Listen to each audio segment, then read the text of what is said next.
that's keeping everything pretty stable and clear out there. Just a couple of issues along the way, but nothing that would put the Starliner at risk of splashing down all along that track if they needed to, should something happen to the rocket.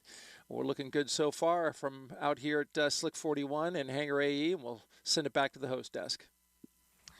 And let's take another look at the crew for this flight test. We see Commander Butch Wilmore. He was at the bottom left corner of your screen, NASA astronaut and retired U.S. Navy captain. Raised in Mount Juliet, Tennessee, married to Deanna Wilmore, and they have 2 daughters. As a naval pilot, Butch racked up more than 8,000 flight hours and 663 carrier landings, all in tactical jet aircraft. He completed 4 operational deployments, supporting missions like Operation Desert Storm. Before his selection to NASA, Wilmore was on exchange to the Air Force as a flight test instructor at the Air Force Test Pilot School at Edwards Air Force Base in California. Butch is a veteran of 2 space flights as pilot on Space Shuttle Atlantis in 2009, and then 5 years later he served as flight engineer for Expedition 41. So far, Wilmore has spent 178 days in space and performed 4 spacewalks, so this flight will be his 3rd mission to the ISS. And Sunny Williams, CFT's pilot and a retired U.S. Navy captain. NASA selected her as an astronaut in 1998, just 2 years before Butch.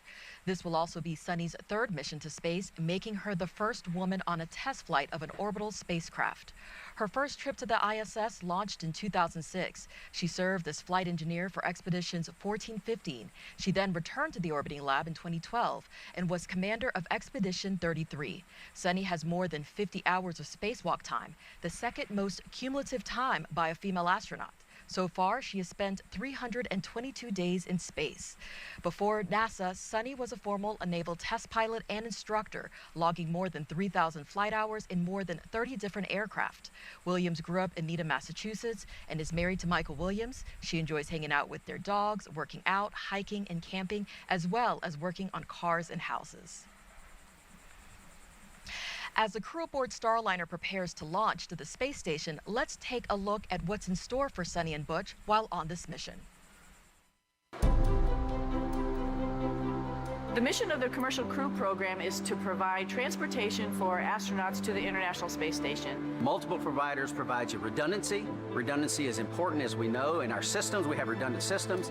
But actually, more importantly, it's providing the aerospace workforce the opportunity to test out new ideas, new technologies, and work them into spacecraft.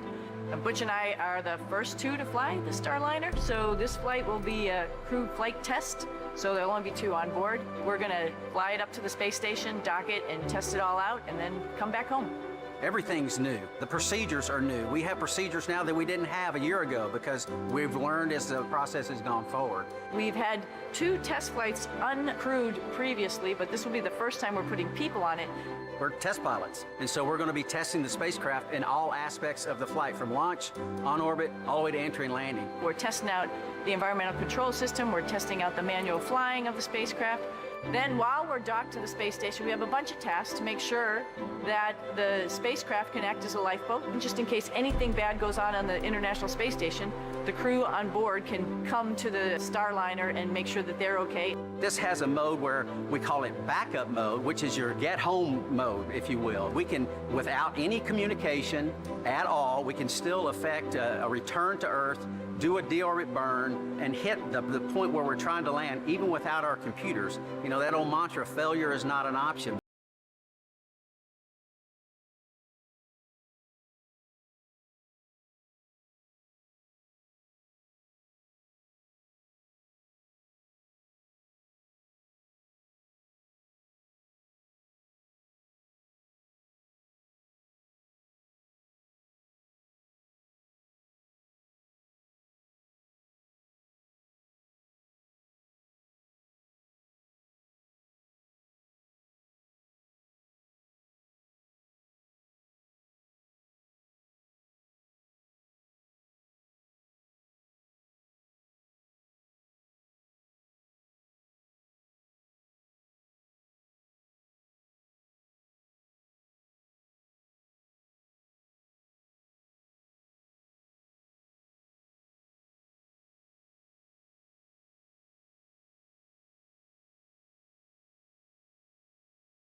49 minutes, 17 seconds until liftoff.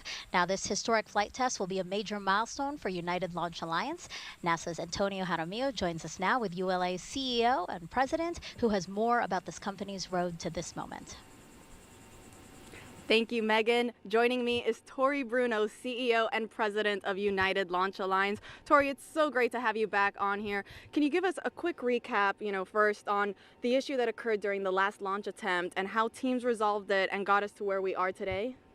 Absolutely. So we have a ground system at the pad that controls the things that occur in the last few moments before we go to ignition. This particular system is the one that releases the rocket from the pad and controls what happens to getting the umbilicals loose. And we have a triple redundant system that is also able to vote, and we lost one card within one of those three chassis that do this. The crew was never in any kind of danger or anything like that, but in our timeline, had that failed much later, we would have relied on the double redundancy in voting that remained, but that early on, our criteria says stop and understand what's happening. We did resolve it the next day on a Sunday. It is a card within a chassis that has power supplies. It was one of the two power supplies that are also redundant, and so the flaw was really that power supply going down and not switching to the backup supply built into the chassis. So we removed it, we replaced it, we put the modules right back in it. The chassis we're using we know works because it's the same chassis we used to launch Vulcan on Cert 1. Everything has checked out and been retested, and now we're good to go. That's great to hear, and it is a beautiful day right now. It looks like it's going to be a beautiful launch. What's the trajectory like for this launch? I mean, who along the U.S. will be able to see it? Yeah, this is a very unique trajectory because it's flat and long for crew safety. And so it'll head out from here, it'll go north and a little bit to the east, and so all along the southern coast of the United States you have a pretty good chance of seeing it.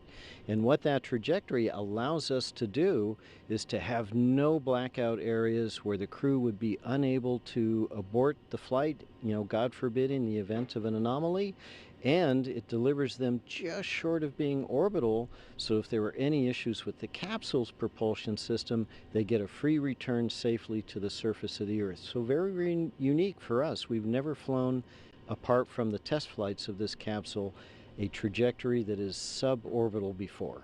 Wow, and talking about uniqueness, is there anything new or different on this Atlas V rocket for this crewed launch compared to other uncrewed Atlas V launches? Yes, there are. There's a handful of things, and they are all safety related. So the most obvious thing is there's no payload fairing, because if there were to be an abort where we want the capsule to fly the crew safely away, the fairing would be in the way, so we fly without it. We also have an emergency detection system, which is like a very high-speed computer that is plugged into all the systems on Atlas and monitoring its health, so that if an anomaly started happening faster than any human could possibly do it, this computer would detect it and command the separation of the capsule. And of course, on Centaur, we have two RL-10s instead of one rocket engine for more thrust, because of that long, flat trajectory. The last thing we do is actually kind of subtle and maybe a little bit trivial for most people, but we anodize the first stage of the booster to protect it from a thing called stress corrosion cracking. And just to be extra careful for the crew, we actually double the thickness of that anodization. Wow, that is fascinating. Tori, thank you so much for joining us here today. Megan, D, Mike, back over to you. And as we check out some pad team members there getting ready to leave the crew access tower, teams inside mission control at Johnson Space Center in Houston are also keeping a close eye on launch. Here's NASA's Brandy Dean and Boeing's Jim May. Thanks so much, Megan. Welcome back to Mission Control Houston at NASA's Johnson Space Center. We are now 44 minutes away from launch and everything continuing to go pretty smoothly. Team here is under leadership again of Flight Director Mike Lammers today. Once Starliner gets off the pad, Jim and I will be with you through the ascent, giving you the play-by-play as Starliner makes its way into orbit and expanding on the calls that you'll hear from Capcom Joshua Kutrick, making to Butch Wilmore and Sonny Williams. There are a number of major milestones you'll want to keep an eye out for during Starliner's climb to orbit. First, you'll hear from Starliner's crew is roll program coming from Commander Wilmore, indicating that Starliner is rolling into the planned orientation for ascent and orbit ops. Then about 45 seconds into flight, the crew and Starliner will reach what's called max Q, which is the maximum dynamic pressure that they will experience during ascent, and that happens just before they reach Mach 1. A minute and 35 seconds into flight, the solid rocket boosters that give Starliner its first major push into orbit will have been used up. Starliner will then hold on to them for just a little more than a minute after that, and then jettison the boosters before second stage takes over and gets Starliner the rest of the way to orbit. Starliner will actually reach orbit about 11 minutes and 58 seconds into flight, at which point the Centaur's main engines will cut off. Starliner and its crew hold onto that stage for a couple of minutes, and then separate from it at around 14 minutes 58 seconds into flight. From there, Butch and Sunny will be free-flying Starliner on their own. During ascent, you'll hear Kudrick mentioning a number of abort-related milestones as Starliner moves past them. Starliner can safely abort all the way up to orbit, as you just heard in that interview we saw from Florida. That includes the East Coast, off the coast of Newfoundland, and off the coast of Ireland. Beyond that, it would just be able to safely abort to orbit, and of course, we're hoping not to need any of those options. And the last major milestone before crew begins what we call orbit ops is the orbital insertion, or OI burn, which will move Starliner into slightly elliptical orbit as opposed to the more slightly suborbital trajectory that it starts off in after separating from the Centaur. From there, Starliner will be on its way to the International Space Station.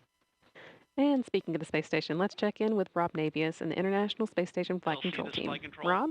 Go ahead. Thanks, Brandy.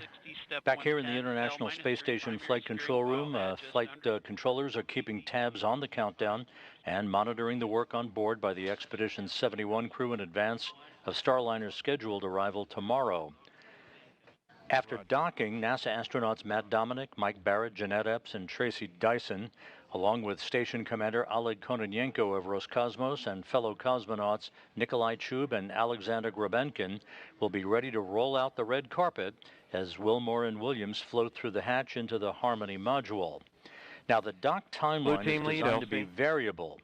That means that the number of days Starliner could stay at the station could be adjusted depending on any further launch delays or undocking delays caused by weather conditions at the western U.S. landing sites for Starliner. One of the most important dock days for the Starliner crew will come 2 days prior to their scheduled undocking, when they load the last of the cargo items to be returned to Earth in the vehicle and conduct onboard manual piloting proficiency. That will enable them to stay sharp for their departure from the station and the deorbit and entry events that will follow. We're now 41 minutes, 9 seconds away from liftoff. Today, the operational loops are so far thankfully quiet. And with that, we'll go back to our folks at the Cape. As we prepare in less than an hour to launch 2 astronauts to space, during this test flight, let's check back in with NASA's Antonia Jaramillo, who's with NASA's Associate Administrator, about the mission. Thank you, Dee. Joining me is Jim Free, NASA's Associate Administrator. Jim, thank you so much for joining us. Can you discuss a little bit why it's important for the space agency that we have another American spacecraft launching to space from American soil? Well, I mean, it is truly historic day that we have today. It is the 6th time we've launched a new vehicle to space, and this time the first female on one of those missions in Sunny, and from the Cape Canaveral Space Force Station, not the Air Force Station any longer. And we're also, now it gives us that chance to get back to ISS with another crew. And the learning that we're doing there about the human body, about technology, about science, of course science is key to all we do. And then to prepare ourselves for those missions to the moon and then onto Mars. Absolutely. A lot of firsts, a lot of important things for sure happening on this mission. You talked briefly on this. Can you discuss again why it's important just in general that we have multiple spacecraft available to send humans to space? We need that access. So right now we have one provider giving us that access to space station. This will give us a second provider, which means if we have a problem with either, we have ways to get our crews to and from station, which helps keep the tempo that we've had for 23 years of having humans in low Earth orbit, but also that opportunity to get the crews back if there's an issue at all, and keep that presence going. Absolutely. This has already been a very exciting year for the agency, with many, many fascinating missions already taking place. Now with this historic launch about to take off, what else can the public look forward to? It has been a great year, and certainly a lot of learning already for me about the incredible mission that we have at NASA. And the missions that we have remaining this year, I'll just highlight a couple of them. Europa Clipper, which will be an incredible mission for us to watch in its journey and understanding even more about the solar system. NISAR, which will help continue our learning of Earth. And then we have X-59, that first A in NASA, right, the aeronautics, which will go through its first flight this year. We're about to do an engine run-up on that aircraft. And of course, heading towards Artemis 2 next year. The crews in Washington this week planted a moon tree just yesterday with our deputy administrator, and that gets us on our path back to the moon. Absolutely, and we cannot wait for all of those missions. Jim, thank you so much for joining us here today. Megan D. Mike, back over to you. Thank you both. And we are now 38 minutes until liftoff of NASA's Boeing crew flight test with Butch Wilmore and Sunny Williams. You can see there inside the Starliner spacecraft, patiently, maybe, awaiting liftoff, right, Mike? Oh, they're very patient at this point, and so far so good today. It's been a very smooth count, as Rob Navius mentioned earlier. And so the plan is for Butch and Sunny to be docked. That Roger. was a call out saying that the pad team has cleared the pad. Now, the plan is for Butch and Sunny to be docked to the ISS for at least 8 days, and then after, they will return to Earth with a soft touchdown in the American Southwest.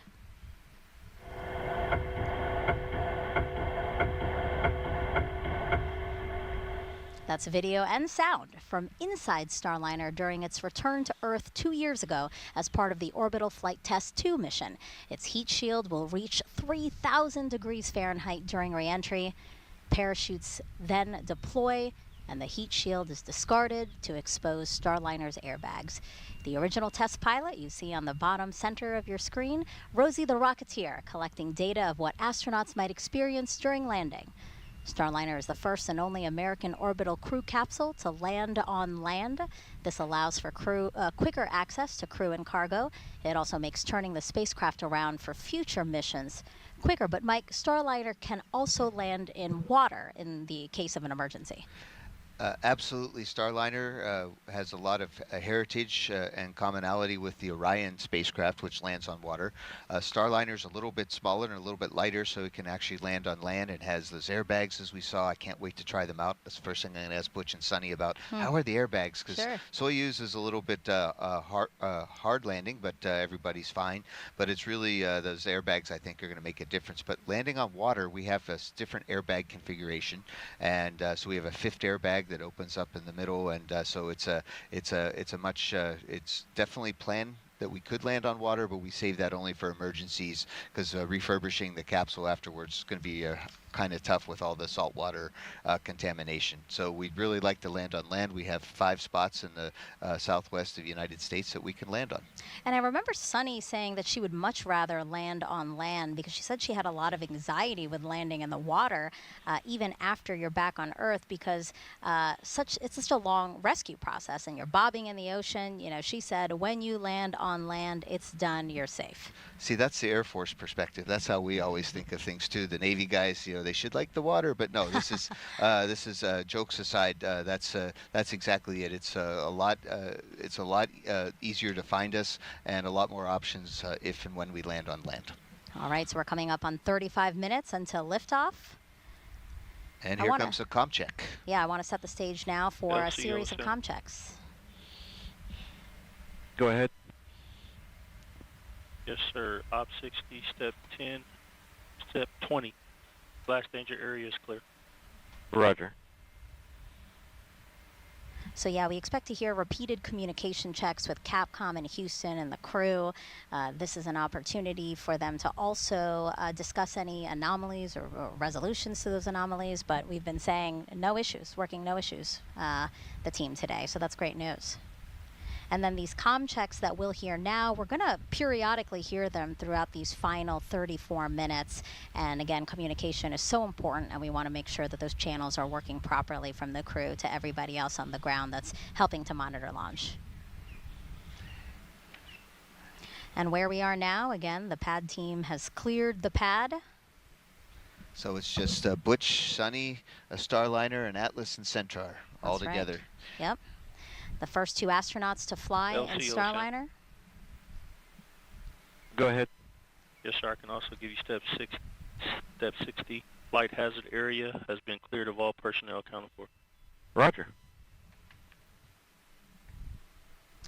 Butch and Sunny, the first 2 astronauts to fly in Starliner. Sunny will be the first woman to test an orbital spacecraft. And the last time people flew to space in an Atlas-class rocket was nearly 61 years ago. CFT is going to be that final test to certify a second commercial spacecraft to ferry astronauts to and from the space station. And this is a cool fact, too. Actually, once in orbit, for the first time in NASA history, the agency will have 3 different crew spacecraft orbiting in space simultaneously. So that's, of course, the International Space Station, the SpaceX Crew Dragon, and then Boeing Starliner spacecraft. What an incredible milestone. That is an incredible milestone, and NASA's going to break that again, hopefully soon, when we have another spacecraft. We're working here at the Kennedy Space Center to get Artemis and the Orion spacecraft up into space, too. So these are exciting times, and we're building a future where there's even more spacecraft in the future with humans on board going to space. And that's more opportunity for future astronauts. Yeah, Dee, what do you think about that? Again, Boeing, Boeing Starliner joining as one of the 3 crewed spacecraft that's in orbit. Yeah, exactly. I echo exactly what Mike said, that this is all about expanding human spaceflight. So having another vehicle, once this is certified, is going to do exactly that. It's going to get more people into space. Of course, this time to the International Space Station, it's going to increase science. But of course, there's also private missions. So, at the end of the day, it's going to be, it's always great when you can get more people, into space. Yeah, and we've been asking you to submit your Ask NASA questions from social media, so let's answer some more of those now. We have this one from, love this name, Shaquille Oatmeal on Twitch asking, what's the life of an astronaut like between launches, Mike? Yes, we spend all of our life, training and wanting to become an astronaut, and then once you're an astronaut, what's it like? And so we do a lot more training. But I'll say that the last time I flew in space, we just had our landing anniversary on June 1st on STS-134, and that was in 2011. That would have been a great day to launch, but we chose not to. That's 13 years ago. So in the last 13 years, what have I been up to? And that's been helping get Dragon and Starliner up into space, helping my friends aboard the International Space Station as Capcom. I helped Sunny when she was doing spacewalks, and we help each other. It's all part of a big team. And so today it's great to see Butch and Sunny. They've both been waiting a long time to go fly again. Trying to get a 3rd mission or a 4th mission is really, you have to wait and be patient. And Butch and Sunny are going to have they've been working hard on Starliner too.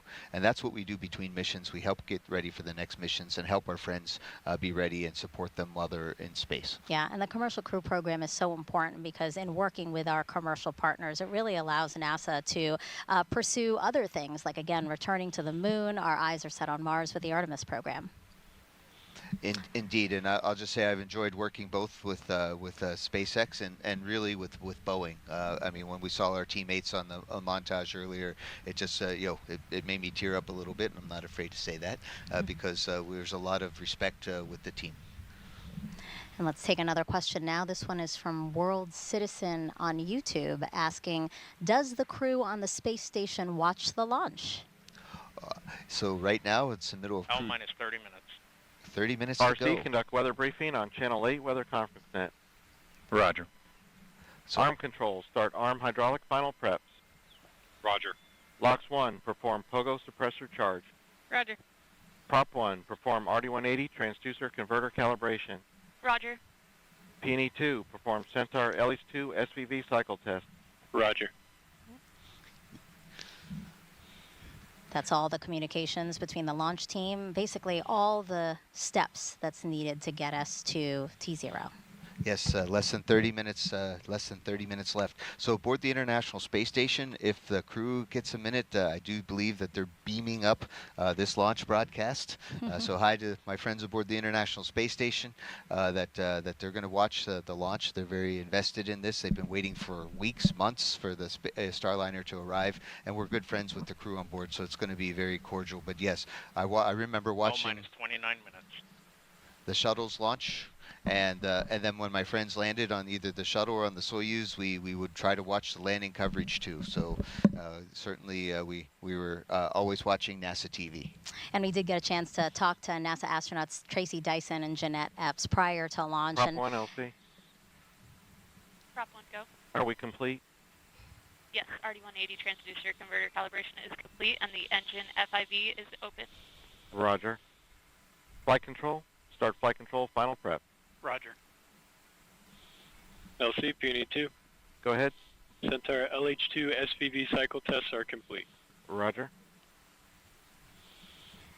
Again, Tracy Dyson, Jeanette Epps, two of the astronauts that are on the International Space Station already. We did get a chance to talk to them prior to launch. Update complete.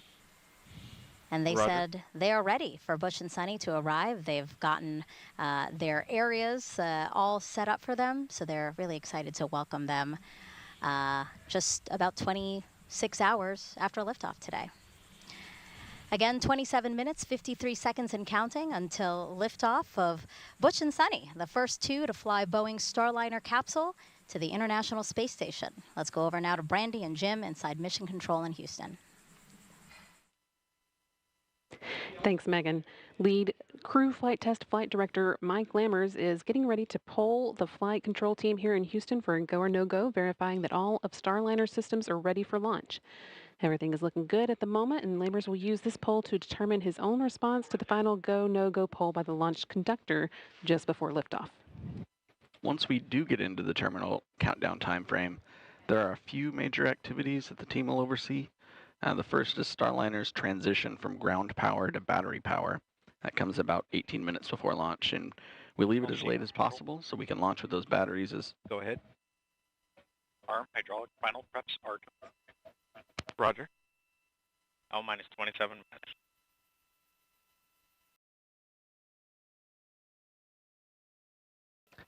We leave that power transition as late as possible so we can launch with the batteries as close to full charge as possible. A few minutes later, with less than 10 minutes to go before liftoff, Starliner's ordnance will be armed. That activates the critical systems that are needed to detach all the things that Starliner would ultimately deploy or jettison as it climbs to orbit, or back for a landing if that became necessary. And then finally, just 1 minute and 15 seconds before launch, they'll work with the crew to activate the launch abort system, which would rocket the crew to safety in the case of an abort or on the pad early in the ascent. This will likely be the last you hear from us until liftoff. So we are going to send you back to the team in Florida to let Megan, Dee, and Mike see us through the rest of the countdown. Go Starliner. Now let's take a closer look at Starliner, the next generation crew capsule that you see atop the Atlas V rocket there on launch pad 41 on Cape Canaveral Space Force Station.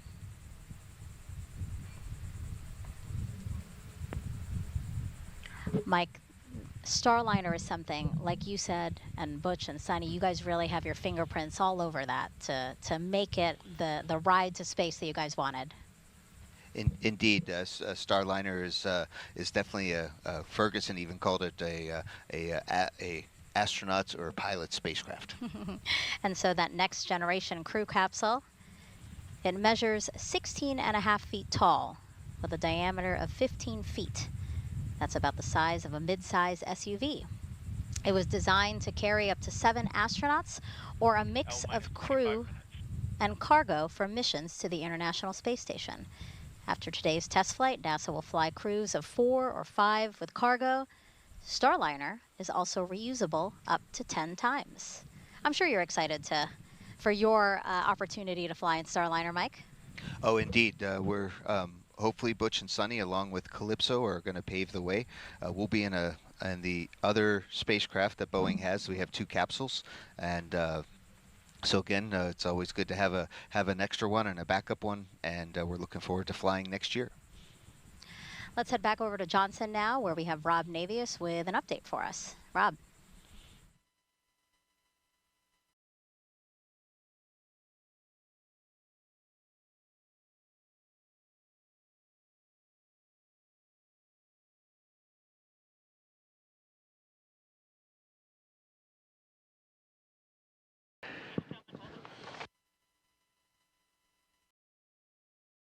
As we mentioned earlier, in the midst of Starliner arrival preparations on the station, NASA astronauts Matt Dominic, Tracy Dyson, Jeanette Epps, and Mike Barrett are preparing spacesuits to be used for a trio of spacewalks scheduled to begin on June 13th.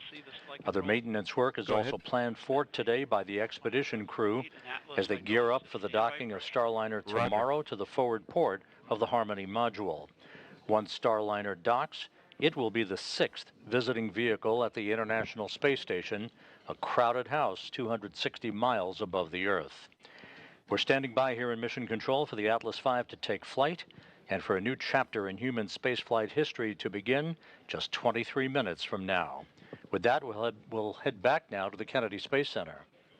23 minutes, 9 seconds and counting until liftoff. So let's check back in with ULA's Dylan Rice and Boeing's Lauren Brennicky with the latest. minus Guys. 23 minutes. Hey, Megan. Thanks for coming back to us here in SYS, the ASOC. We've switch been all monitoring. secondary decoms to RF link and verify lock. Roger. Initiate orbital parameter calculations on primary CCLS. Roger.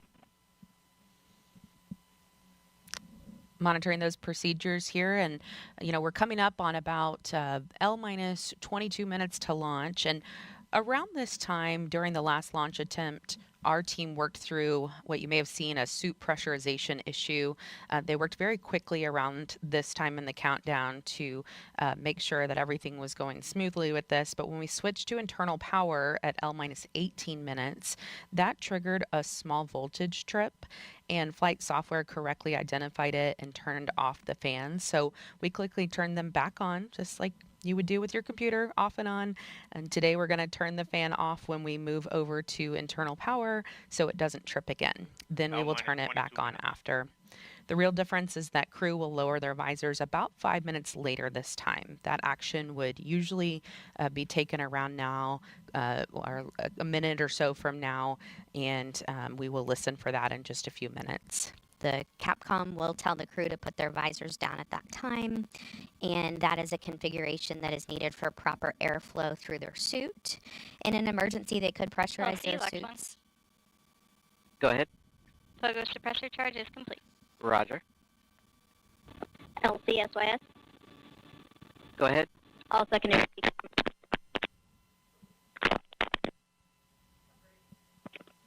Secondary.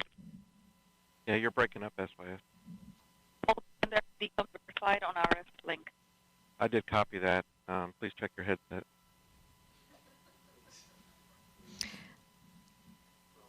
All right, as I was saying, that in an emergency, they would be able to pressurize their suits quickly if needed.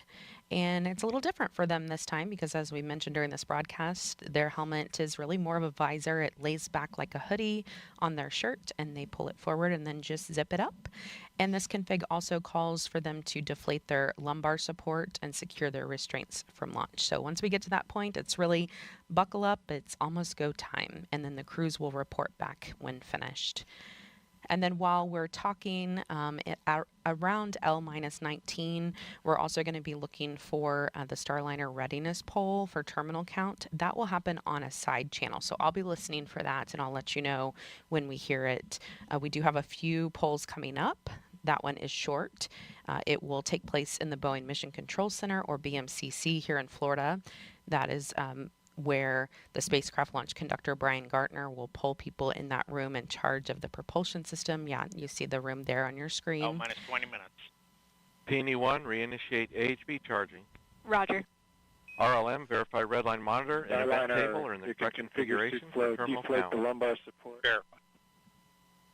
RC, verify solar radiation, acceptable for launch. Verified. Right, you might have heard, kind of came in faintly. Starliner copies. They asked them to go ahead and deflate their lumbar support.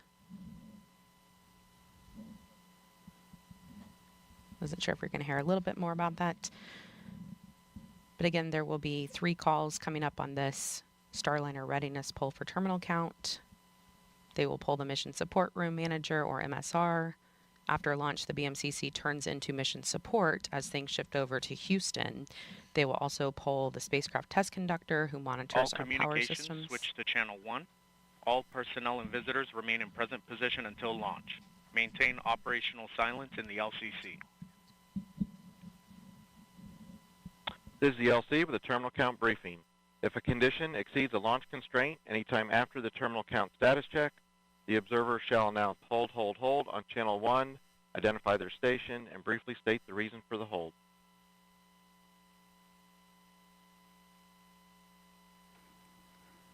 So, Lauren, as we were mentioning earlier, there's been traffic on multiple side nets, and that announcement that you just heard is Chief Launch Conductor Doug Lebo now bringing the team out from the individual subsystem nets, bringing everybody to the command channel, channel 1, for the final minutes of the countdown here. So we're gonna start to hear more traffic on the command channel as we start to do our final configuration steps for launch. So we're going to hear a couple of things. We're going to hear L-minus 18 minutes. Flight control, perform launch on time verification. Roger. We're going to hear some final avionics checks like that last call. We're going to hear hold fire switch verification. The range hold fire system allows representatives from Space Launch Delta 45 a hold button in the up the road at the Morrell Operations Center. So if there's an issue, a range safety issue that comes up, they can press a button and automatically stop our sequencer. So that's called a hold fire check. Those hold fire switches will be configured shortly, and we'll also start to hear calls about wrapping up our helium bottle charging on both the first and second stage. And Dylan, as you mentioned, with the traffic on the loops increasing a little bit, you at home may notice that we are speaking less, and so we are going to be listening to some of these things on time verified. As they happen live with Roger. you. And we feel it's important for you to be able to... Go ahead. AHB charging reestablished and at flight mass. Roger. L-minus 17 minutes. OSM, place SRB ignition SNA switch in the enable position. SRB ignition enabled. Verify FCO, RCO, and OSM hold fire switches are in their proceed position. Ready to proceed. All right, we're going to send it over to NASA's Daryl Nail at Hangar 80. Daryl. All right, thank you very much. And getting a final look at the weather, I could tell you this, it's a beautiful day to fly. Outside, our launch weather officer told us that there's no change in the forecast. We are 90% go, and what a beautiful shot of our beaches here from the courtesy of our chopper team here at the Kennedy Space Center. Folks coming out to enjoy the launch and an amazing day. Weather, no changes again. Low-topped cumulus clouds on land, which you see some of it there, but because they're low-topped, that's not a concern. When a rocket flies through a big, thick cumulus cloud, it can trigger a lightning strike, but those clouds are not the kind that can do that, according to Launch Weather Officer Melody Lovin. And so we're good to go there. We also have a launch visibility is always a factor here in the southeast. Can you see the rocket and from where? And our friends at United Launch Alliance provided us with this graphic so you can see about which point in the launch you would see the rocket. If you're within the first 2 inner circles, you should be able to see the solid rocket boosters jettison a minute after launch. Folks in the Orlando and Central Florida area will be able to see it about 90 seconds of flight, and then it will come into view for much of the rest of the state after more than about 2 minutes, including Tampa on the west coast of Florida. The southeast corner of Georgia might be able to see the Atlas Centaur separation, which happens after 3 minutes of flight. Again, we're looking good here at the ASOC. Richard Jones polled his team, the NASA operations manager. 15 minutes. And all of them are go. LC flight, channel 1 and air to ground 1 are now merged, going to air to ground 1. Roger. We'll send it back to the host desk. LC flight, air to ground 1, ready for comm check with Starliner on channel 1. Roger. Starliner, LC, comm check on channel 1.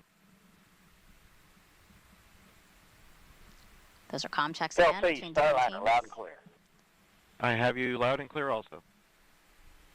And our astronauts, who you see there. Again, this is the test flight. Houston, comm check, air ground 1. Houston, Starliner, loud and clear. Houston has you loud and clear on air to ground 1.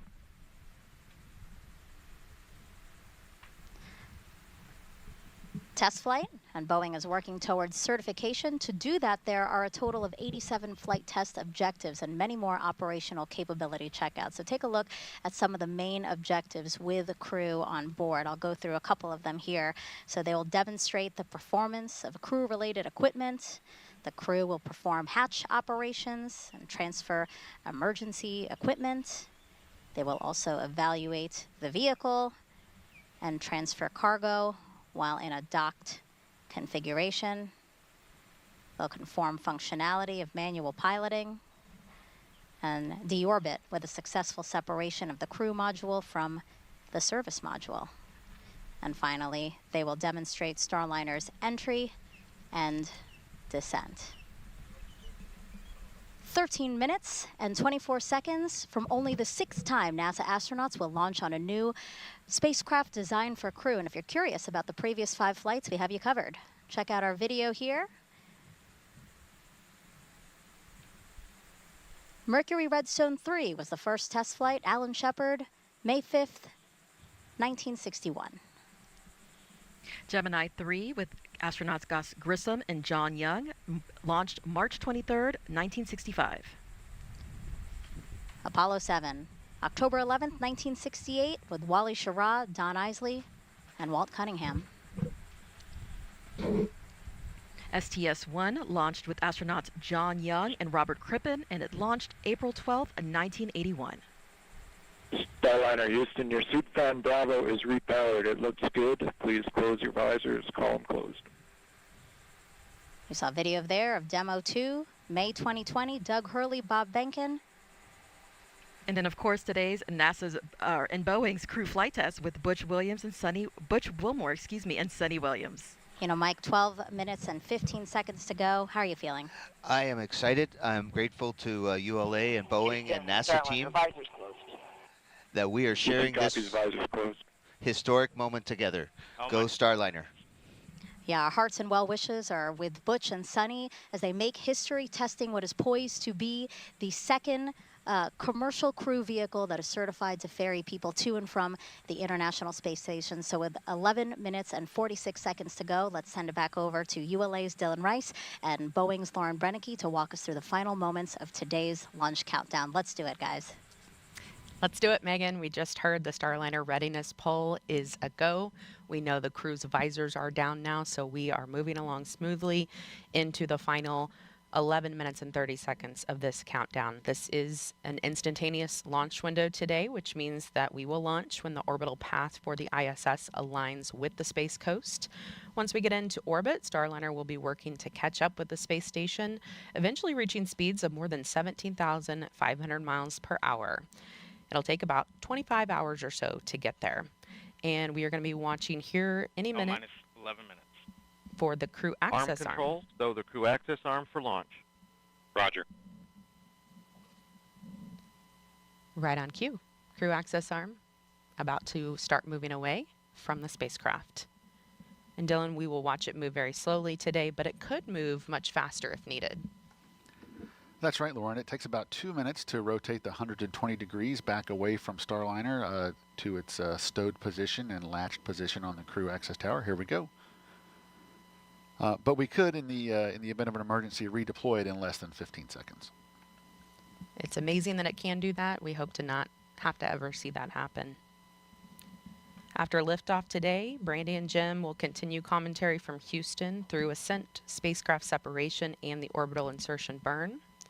We will have the shot of Butch and Sonny inside Starliner until the moment of launch, and then we will get it again when we get to the ISS. Minus 10 minutes. Flight, verify CST 100 on internal power. Verified. Starliner, configure ordnance for launch. Touch and win. All right, the spacecraft is running completely on its own now. and they are configuring ordnance for launch. That means the devices that initiate our separation events are ready to support both nominal and contingency operations that, that happen or could happen during ascent.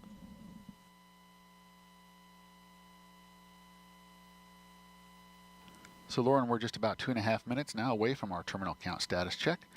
The terminal count status check is the final report from each operator indicating that their system, whether it be a ground control system or a launch vehicle system, is ready to execute the final 4 minutes of the countdown to launching the rocket. At this point, if there were an issue, the anomaly team would be discussing it, but nothing like that has happened right now. All's quiet. I am expecting to hear all members of the team report go when pulled by Chief Launch Conductor Doug Lebo. And we're actually hearing on a side channel that they are preparing for the launch vehicle systems poll. This is the long one. A lot of people view this as their favorite poll. It's kind of fun to listen to them list off each system, and then that team will give a final go or no go for launch.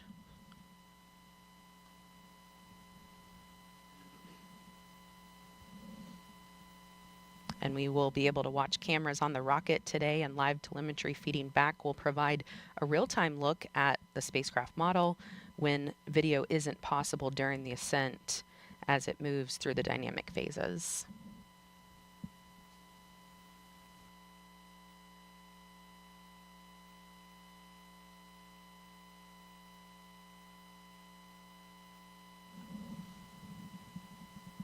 L-minus 8 minutes.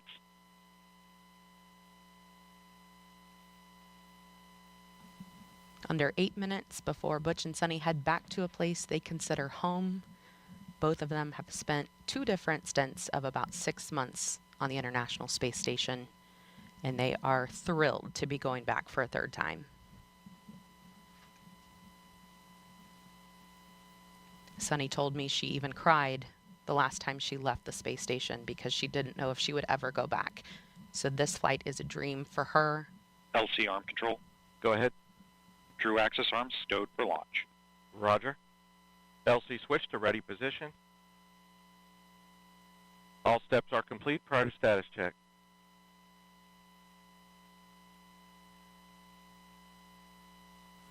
Let's listen in to Chief Launch Conductor Doug Lebo conduct that final terminal count status check as we prepare for launch. L-minus 7 minutes. Status check to proceed with terminal count. Atlas systems, propulsion. Go. Hydraulics. Go. Pneumatics. Go. LO2. Go. Water. Go. Centaur systems, propulsion. Go. Pneumatics. Go. LO2. Go. LH2. Go. Has gas. Go. Electrical systems, airborne. Go. Ground. Go. Facility. Go. RFFTS. Go. Flight control. Go. GCQ. Go. Op support. Go. COM. Go. Umbilicals. Go. Arm control. Go. ECS. Go. Redline monitor. Go. Quality. Go. Op safety manager. Go. ULA safety officer. Go. Vehicle system engineer. Go. Anomaly chief. Go. Range coordinator. Clear to proceed. Flight director. Houston flight is go. Starliner. Starliner, go. Launch director. You have permission to launch. Proceeding with the count. ALC, verify T0 is set for 14:52:15 Zulu. Verified.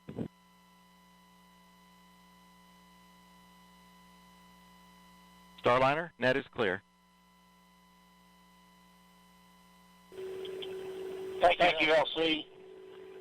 For everybody listening, just a thought. Sonny and I, as we were traveling to the pad, we saw many American flags, and many of you were waving flags at us. And then as we reached the pad, we look up, and of course there's that American flag on the side of the White Room, also one on the side of the rocket itself. And we know that that represents unity and resilience and unified efforts for the common good. And that's what Sonny and I have witnessed this last month.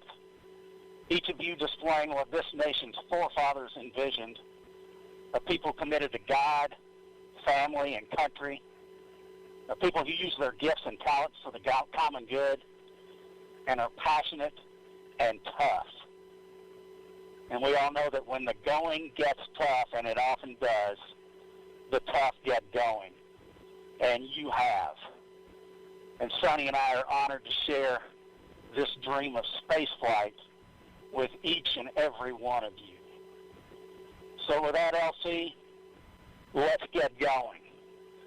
Now let's put some fire in this rocket, and let's push it to the heavens where all these tough Americans have prepared it to be. Let's go, Calypso. Take us to space and back. LC flight, Starliner configured for terminal count.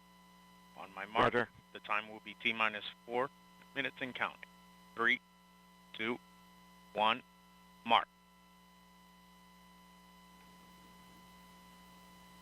Clocks have 3:55. resumed for Ground on-time power is enabled. liftoff. Just beautiful words from Butch there. No better example of unity on this planet than what happens at the International Space Station, where Butch and Sonny are headed in just 3 minutes and 30 seconds. 3:30. Atlas hydraulics at flight press. Atlas boosters hydraulic steering systems now pressurized for launch.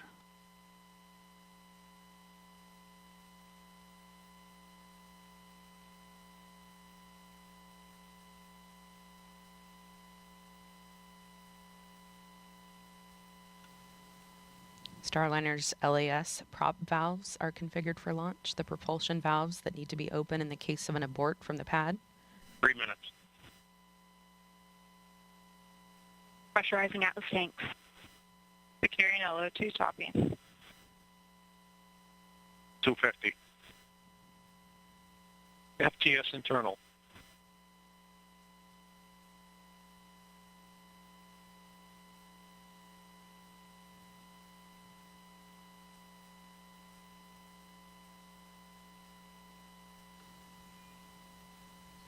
Flight software is in ascent mode.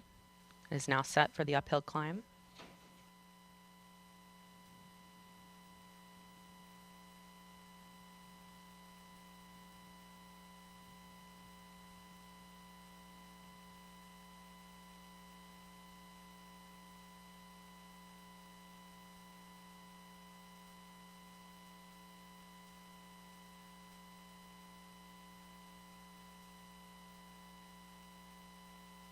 $159. Vehicle internal. 155. Launch sequencer start. 150. Securing Centaur LH2. Securing Centaur LO2. Vehicle is now transferred to its onboard batteries, and topping is 140. completed. Launch enabled. 137. FTS armed.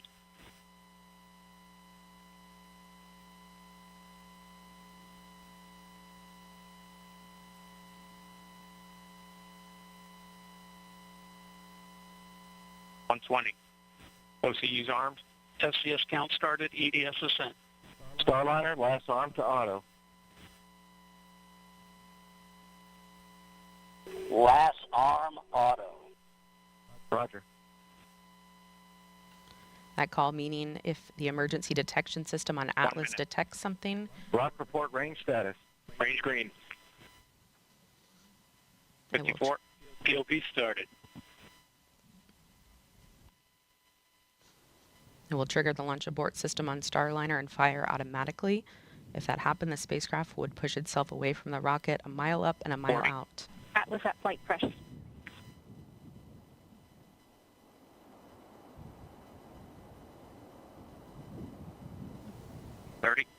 Centaur at flight press. 25. Status check. Go Atlas. Go Centaur. Go Starliner. Godspeed, Butch and Sonny.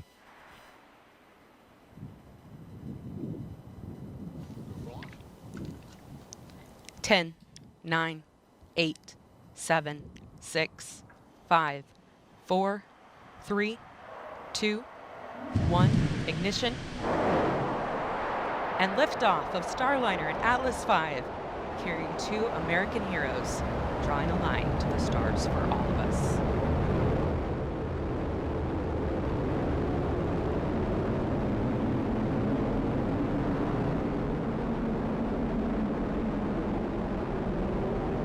Commander Butch Wilmore there calling down to Mission Control here in Houston that the spacecraft has begun rolling into the right attitude for its ascent, and the Guidance, Navigation, and Control Officer here in the room seeing good data on that.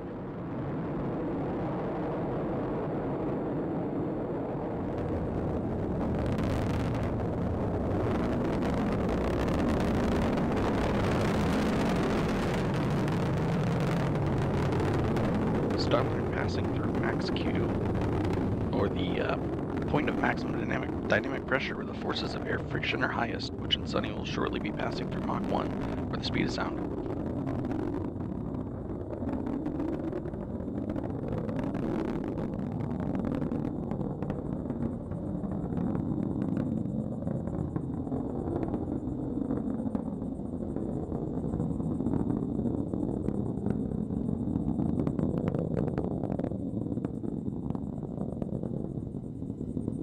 You got a good throttle up. Starliner and Atlas looking good with speeds and attitude increasing as expected. Coming up in less than 20 seconds, the solid rocket boosters will run out of fuel and burn out.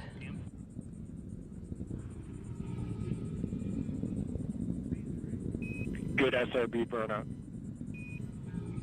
Good SRB. Now that the fuel in the solid rocket boosters has been depleted, the Atlas main booster stage will be continuing its burn for about the next 3 minutes.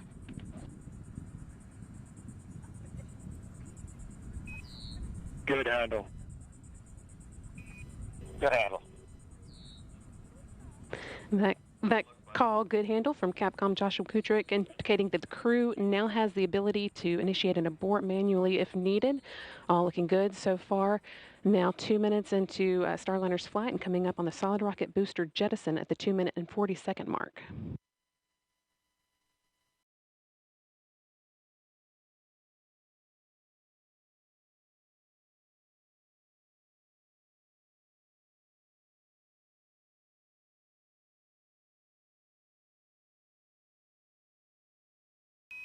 CLG and net, good trajectory. CLG. The solid rocket boosters have now been jettisoned after seeing Starliner through its first 90 seconds of flight. Team on the ground here confirming that it was a good jettison and that the vehicle's trajectory continues to look good. Now 3 minutes into today's flight.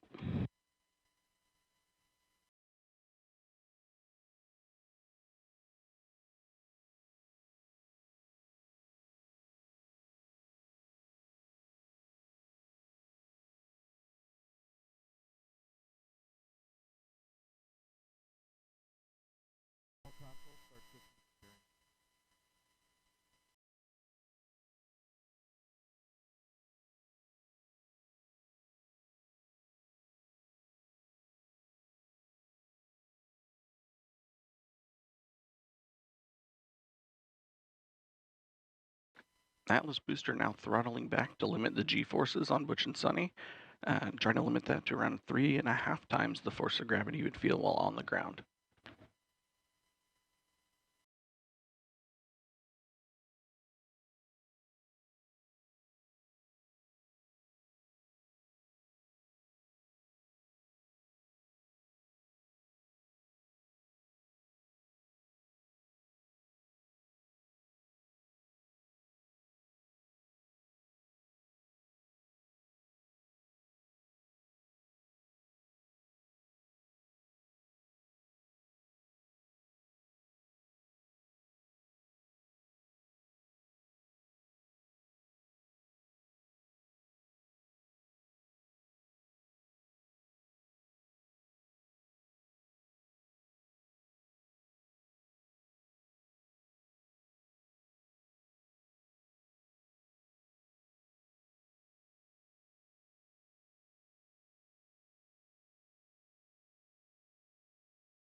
Staging. Here in the ground. Decals open, you have sublimator act. Decal sub act. Decal. Great act. Team on the ground reporting that they saw the ascent cover on top of Starliner that's been protecting the spacecraft's docking system through its climb into orbit. They saw that jettison as planned. Staging was good. You have good control. And now the second stage's 2 Centaur engines have ignited to continue pushing Starliner into space, fueled by liquid hydrogen and liquid oxygen. The next milestone that we'll be watching for is the aeroskirt jettison.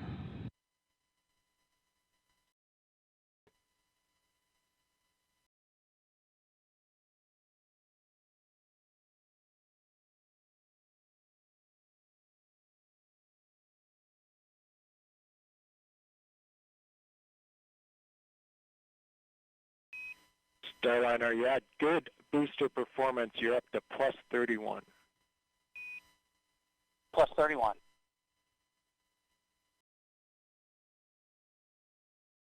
Atlas Control reporting booster performance offset of 31 seconds of ISP, or specific impulse, relative to its design baseline of around 450.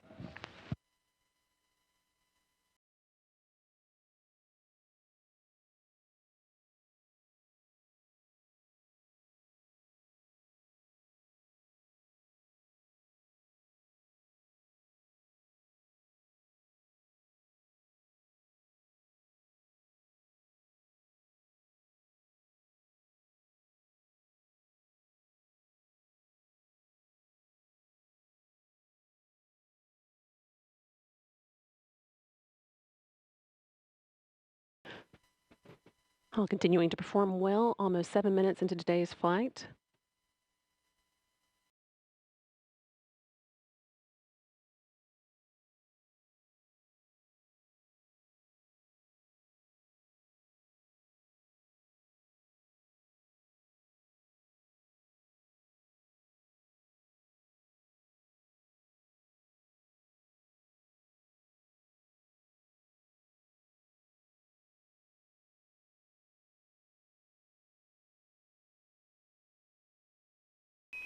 Good Centaur. Good Centaur. Capcom Joshua Kutrick continuing to pass good news up to Starliner's crew. Last one reporting that the Centaur upper stage remains in good condition and is performing well, pushing them into orbit.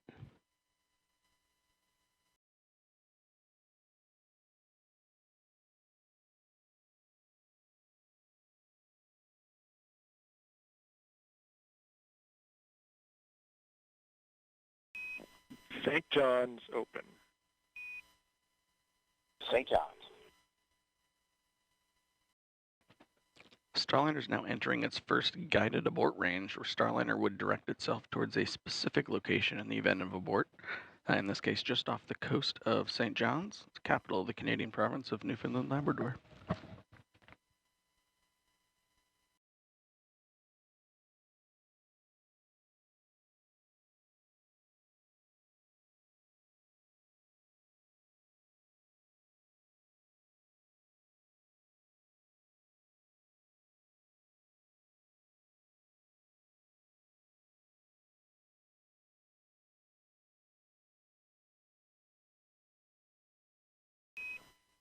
Starliner MECO converged 11:52, 11:52. Good perf, you're at 34 to 36 seconds. 11:52, 34 seconds. That call letting the crew know that the main engine cutoff, MECO, should happen just about on time, about 12 minutes into today's flight. Another good indication that Starliner's ascent is taking along exactly as expected. Main engine cutoff is a major milestone marking Starliner's arrival on orbit.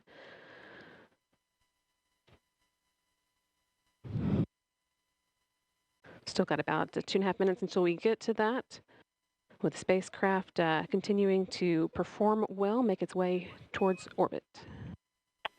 No action, Starliner, on the LCL. That's just the system coming up into controlling mode. Outstanding. No action.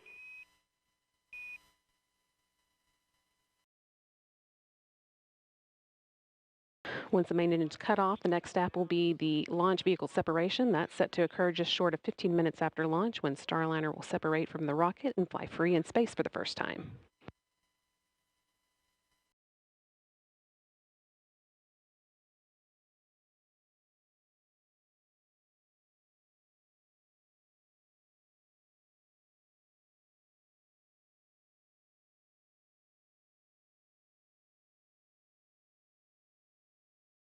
Flight dynamics officer reporting that at this point, Starliner could potentially make an abort landing off the coast of Ireland.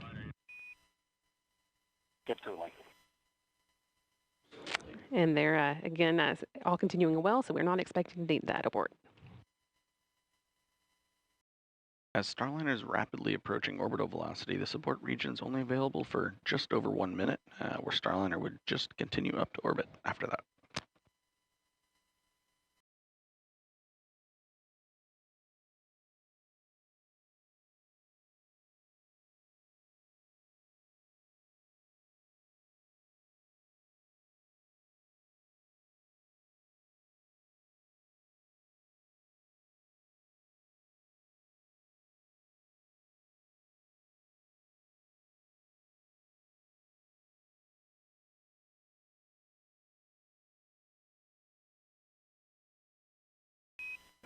Seconds to Miko.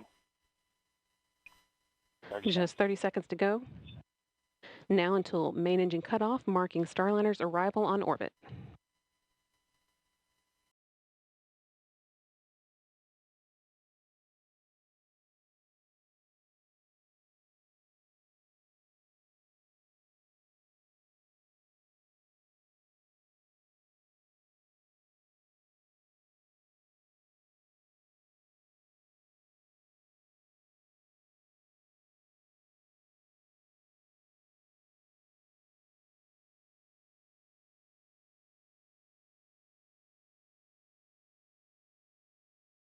Nominal Miko Starliner.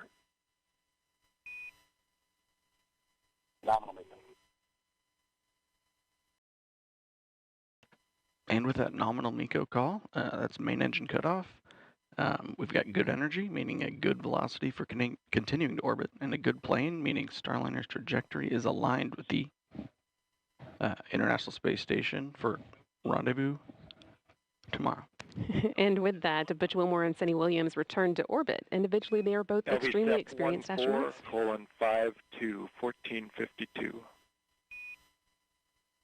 14:52. They're both very experienced astronauts with a combined total of 489 days in space between them. Starliner is also the third spacecraft that they've launched in. Both have traveled to the International Space Station via space shuttles and Soyuz and are now well on their way to repeating the journey via Starliner. It's also worth noting that Williams' role as pilot marks the first time that a woman has crewed a flight test of an orbital spacecraft. Just a few seconds ago, you heard Capcom Joshua Kuchert calling up to Butch and Sunny. With the expected time, Starliner will separate from Centaur at about 14 minutes, 52 seconds into flight, just under 2 minutes from now, or 1 minute from now.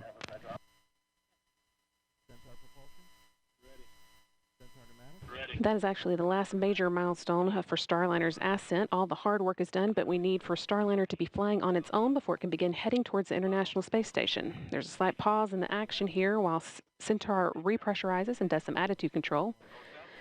We'll get into the right orientation to send Centaur on its way and then jettison it and move into the right orientation for the orbital insertion burn, which will come about 31 minutes into flight.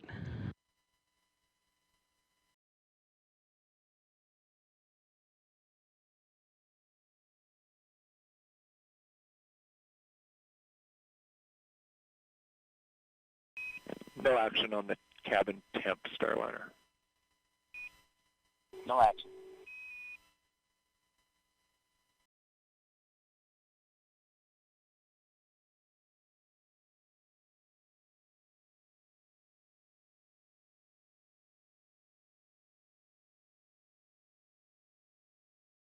And about 10 seconds until an expected launch vehicle separation.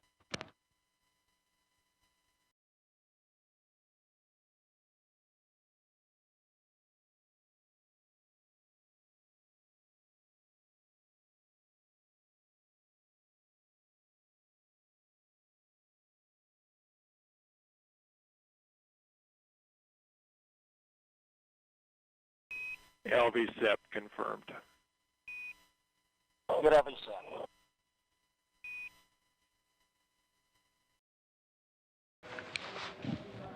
And now that Starliner has separated from this Centaur upper stage, we have a big thank you to our partners at ULA, providing Butch and Sunny a smooth ride to space. That is not the end of today's orbit activity, though. The team will now be getting ready for the orbital insertion burn, which comes 31 minutes after flight. So that's still about 15 minutes away now. Sunny Williams and Butch Wilmore will be getting their tablets out and doing a few other activities to get the Starliner ready for that. And that will be one of the that will be the first in a series of burns that will set Starliner on its way to the International Space Station.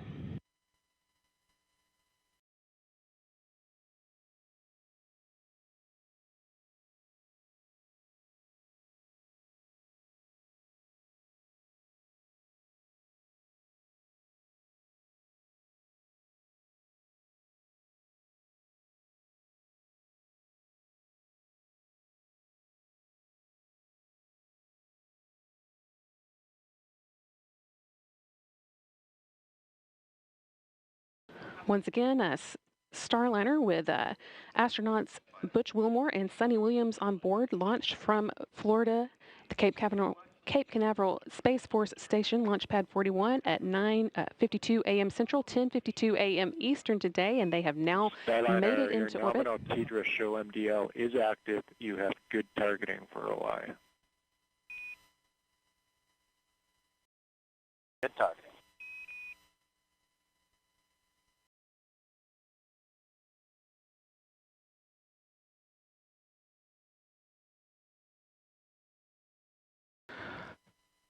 With the call for good targeting and information about Starliner's TDRS schedule being good, means that we've got good communication with the ground. TDRS is the tracking relay data satellites that Starliner uses to talk to the ground, and the flight controllers on the ground are seeing the dynamic. Go ahead. Yeah, if you could relay a message to our brethren at ULA. We're all listening. Go ahead. Yeah, they've been a member of the family for a long time, but now it's official, and we want to welcome them to human spaceflight. We all copy all and really appreciate the words.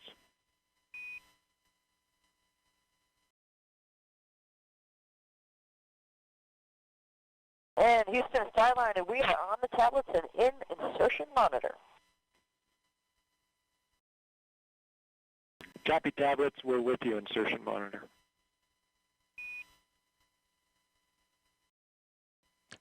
So the crew have their tablets out, so no longer using the paper procedures now that the vehicle has stopped moving so quickly.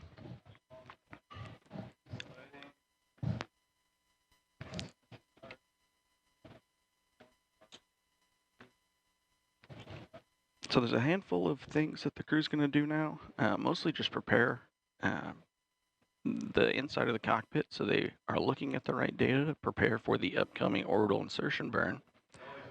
The vehicle itself has done a few things recently. Started to power on the solar arrays on the back of Starliner and turning off several of the thrusters that are no longer needed at this phase of flight.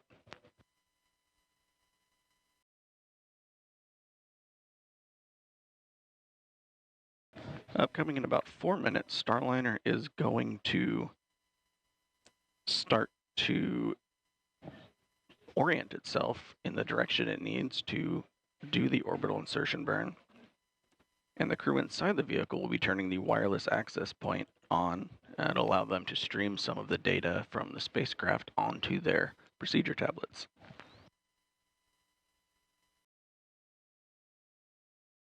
And Houston Starliner, last arm is off. Backup control switches, enable 1 on, enable 2 off. SMRCS is the mode.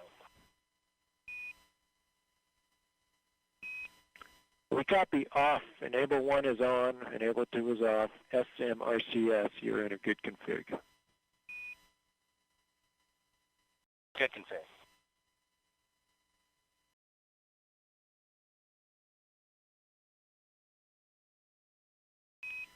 Your EXDV targets are on board and good. Good EXDV.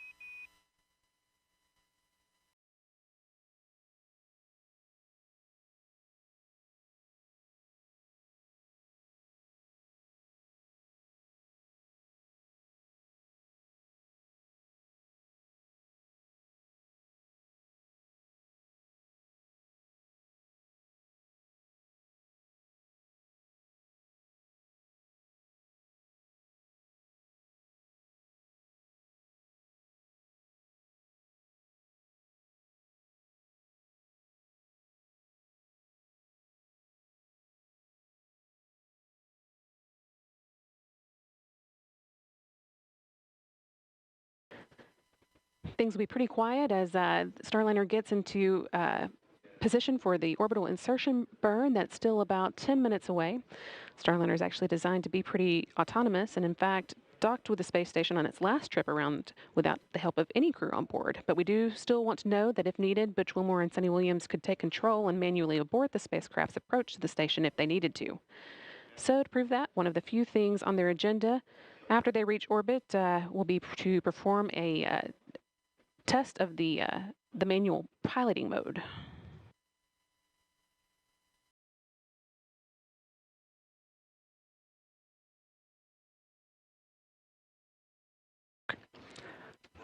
This test will involve first pointing Starliner's nose towards the Earth so that its communication antenna on the back of the service module is pointed at the satellites, the teeter satellites that allow it to communicate with the team on the ground. They'll then move Starliner so that its solar arrays are pointed at the sun, showing they could charge Starliner's internal batteries as needed. And they'll follow that up with a demonstration of the star trackers, one of the ways that Starliner determines where it is in space, pointing Starliner away from Earth so that the system, the Vesta system, can get a good look at the stars.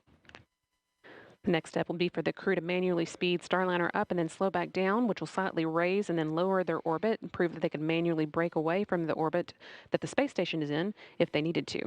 At that point, they can move on to the last items of the still no test. action on your cabin temp. You're in a good config. It's 74 degrees in there. Yeah, and that's just due to the T2 sensor sitting beside the light. So we're actually going to inhibit that particular sensor. We'll let you know when we bring it back online. Okay, great. Looks like we're on our way to thrust alarm. Denver. Josh Gutrick calling up that the crew can ignore some alarms they're seeing on the temperatures inside Starliner. That's just a result of one of the sensors being next to a light that's causing it to show higher than it actually is. But it sounds like the crew are pretty comfortable and are getting into place for that orbital insertion.